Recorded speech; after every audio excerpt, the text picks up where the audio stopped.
Okay, so it says, what is the vertex of this quadratic?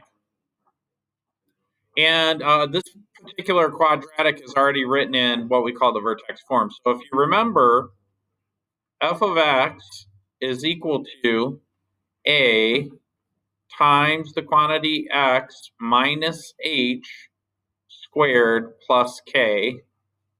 So this is the vertex form, where the vertex itself is just h comma k. So if you see an equation written like this, h comma k is the vertex.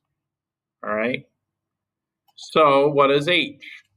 Well, the only thing that throws you off a little bit on this thing, whoops, what did we do? There we go. Wait a second. Did I accidentally clear the frame?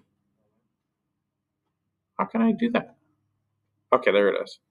The only thing that throws us off a little bit is this negative symbol, right? So remember that h is the opposite of what you see. So in order for me to have x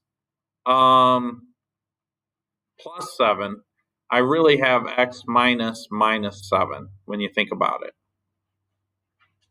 plus 11.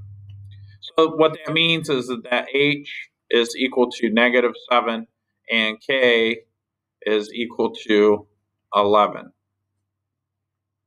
So then my vertex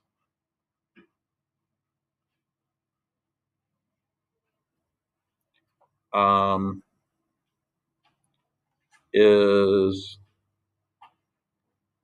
negative 7 comma 11. And again, I apologize. I kind of went all over the place quickly. Let me zoom out so you guys can see everything. Okay, I'll leave that up there for a minute.